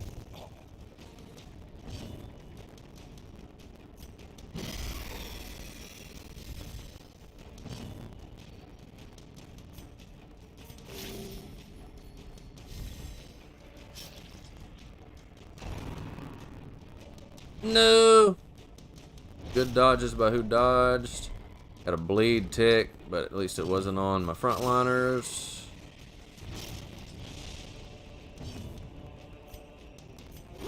Remove that bleed.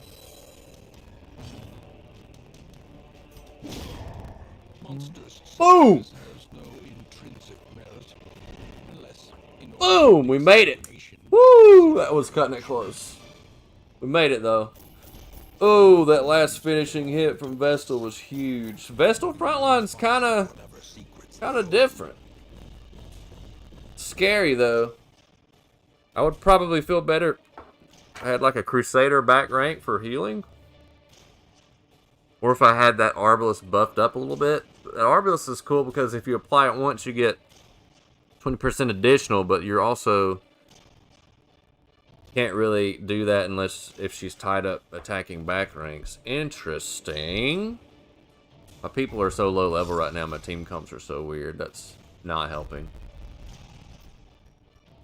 Backtracker. No stress penalty when walking backwards. Amazing. Manic for money. Okay. There is a great Okay. power beneath the manor. A crawling chaos that must be destroyed. I don't use the occultist. We'll get that Crusader and Jester. That's huge. The Crusader, getting another Crusader's huge. Another stress healer's huge. And that'll put us in good position for the next one. Guys, that will conclude Keep Cameron Awake. I don't think we did it. I don't think we kept Cameron awake, guys. But when he wakes up and sees this, he's going to giggle. Appreciate everybody for stopping by. Kai, it's good to hear from you, buddy. I hope you're doing well. Robert plays. I will return to Minecraft Dungeons only to do achievement hunting. But other than that, I have no interest in the game anymore.